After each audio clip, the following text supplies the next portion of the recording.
Sumainyo ang kapayapaan. Magbahaginan kayo ng kapayapaan sa isang isa. Maraming salamat aking mga anak. Pagmulat pa lang ng inyong mga mata, sinasambit na at itusal ng inyong mga labi. Ang aking banal na pangalan. Ito'y aking naririnig doon sa kalangitan. Na ako'y naroon nakaupo sa trono at ikinukumpas ko ang aking mga daliri. Dahil napakagandang hilig ang aking napapakinggan na nagbunga pinagmula sa aking mga anak. Mga anak ko na pinili at tinirang at itinalaga sa mga panahon. Nalubos na nagsusulita, sundin at din ang aking kalooban.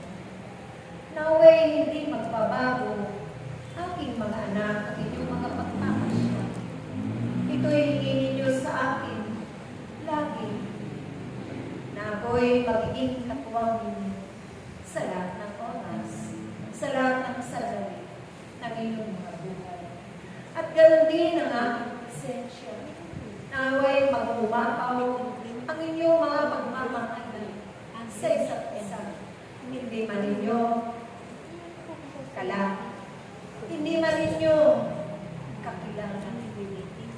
At maging sila man ay nagmula sa inyong mga lahat. Silang lahat ay inyong ibigin, lalo-lalo na ang inyong mga kaaway.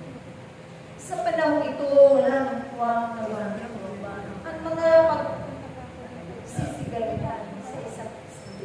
Ang hindi pagkakaunawaan dahil ito na ang panahon ng labanan ng sama at pag-uwi.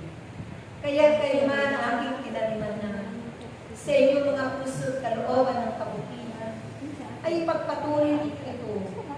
Ibahagi at ipalagan at lagi magpakailanman.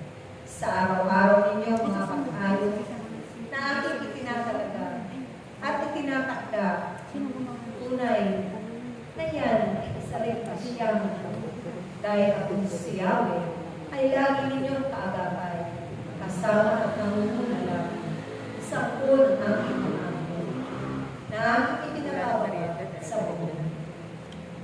Tunay nga ang aking mga anak at makatuwanan ang inyong mga sinasabi na aking mga salita na siyang isinisigaw ninyo at nagpapailang lang sa buong sanglibutan ito.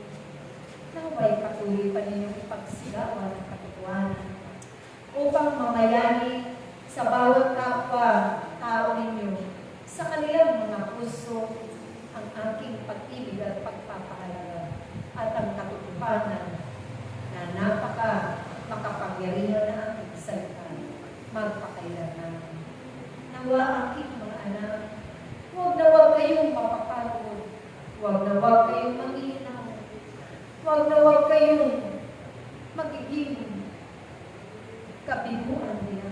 Pagkos, kayo ang magiging ng liwanag at pagbabago buhay nila patungo sa akin. Kaya aking mga anak, mahirap na ganatin ang pinanumpa ninyong tungkulin kay Yahweh.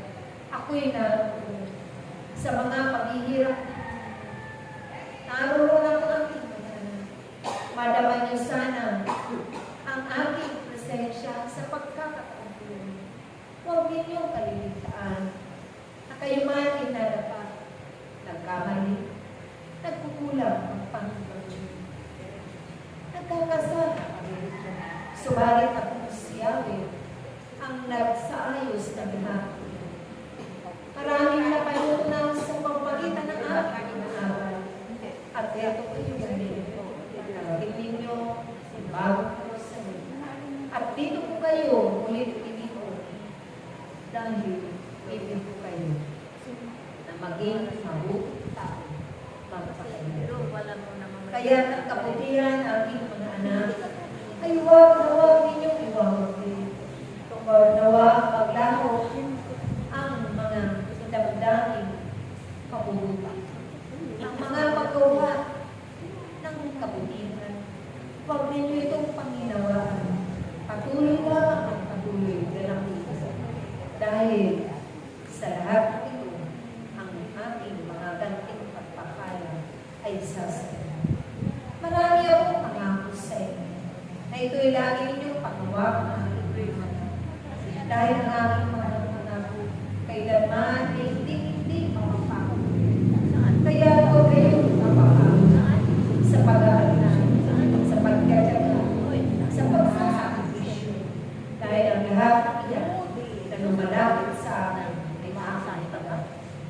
Ang inyong kapahingahan ay nasa piling ni Yahweh Habang kayo'y narito pa sa mundo ibabaw, lagi kayong pagkakatuban ng Panginoon. Dahil may takdang oras din ako para sa inyo upang ang kapaliman ay isa sa inyo. Maraming salamat sa inyong mga tikisin at pagtitikis, mga pagdurusa na aking napagmamasdan at napagtatanungan. Dahil ang lahat ito ay tunay na pupuso inyong inaalay kay Yahweh. Kay Yahweh. Kaya ang lahat ito ay asahan lang ang inyong ito'y